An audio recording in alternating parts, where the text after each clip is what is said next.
Question 3 d'exercice 7, on vous donne ici une variable aléatoire, y, une loi normale de paramètres m et sigma carré inconnue. Dans la question 3, on suppose qu'on connaît sigma carré qui vaut 2, et on vous dit est-ce qu'on peut trouver m si on sait que la proba de y multiplié 8 vaut 0,69146. Bah, regarde comment on va faire ceci. Alors déjà, je sais que sigma carré vaut 2, donc y suit une loi ici, m2. Réflexe habituel, quand j'ai une loi normale non centrée non réduite, je centre et je réduis. Donc n égale y moins m sur sigma. Et je sais que ça vaut une loi normale centrée réduite. Quelle est l'info que j'ai ici? Je sais que proba de y multiplié 8, c'est égal à 0,169146. Ça me donnait proba de, je centre, je réduis, le réflexe habituel, proba de n inférieur ou égal à 8 moins m sur sigma égale, et là je prends un peu de recul. Comme moi je connais la proba, je cherche ce qu'il y a à l'intérieur de ma proba, sur sigma, c'est-à-dire que j'ai oublié de l'écrire, pardon, si j'ai sigma carré qui vaut 2, ça va être sur racine de 2. Hop. Et hop.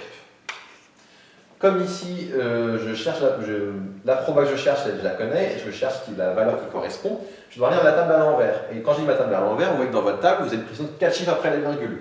Conclusion, là, 5 chiffres, c'est trop. Donc j'arrondis à 4 chiffres après la virgule, ça va donc donner 0,6915 quand j'arrondis ici à 4 chiffres après la virgule.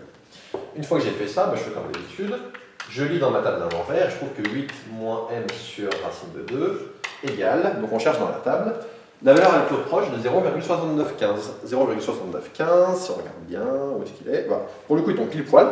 On trouve 0,7915, ça vaut exactement 0,500, donc 0,50, en gros 0,5.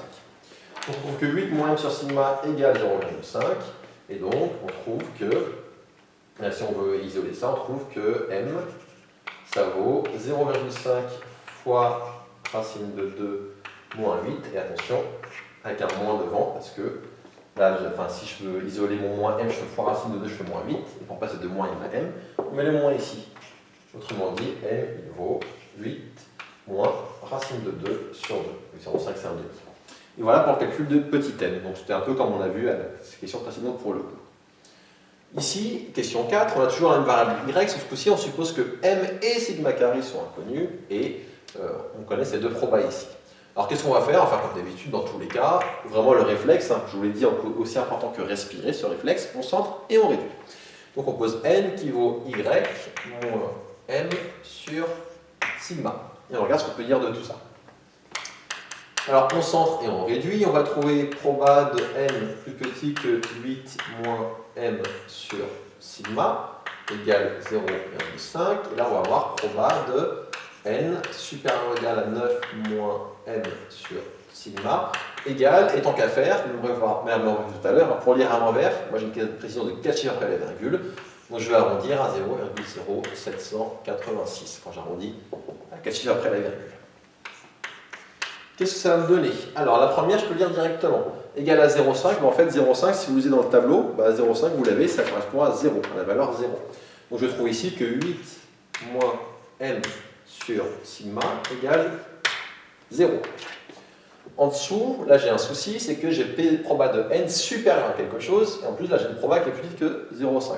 Je vais m'en sortir en faisant les deux, ce que je vais faire ici va me permettre de m'en sortir. Proba de n supérieur, pour pouvoir conclure, il faut que je fasse 1 moins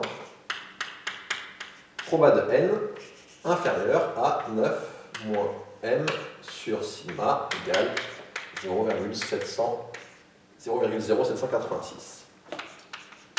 Qu'est-ce que j'en déduis? Si 8 moins m sur sigma vaut 0, c'est-à-dire que 8 moins m égale 0. Autrement dit que m égale 8.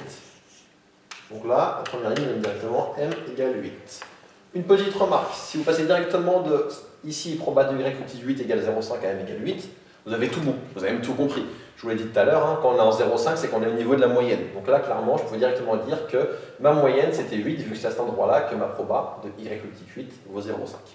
Donc j'ai m qui vaut 8. Ici, qu'est-ce que je vais faire? Je vais faire proba de n inférieur à 9 moins m, ça fait 9 moins 8, je vais donc remplacer. Donc 9 moins 8, ça va donner 1 sur sigma, égale, et ce qui s'est passé, c'est que j'ai envoyé le 1 de l'autre côté, et j'ai multiplié par moins 1, ça fait donc 1 moins ça.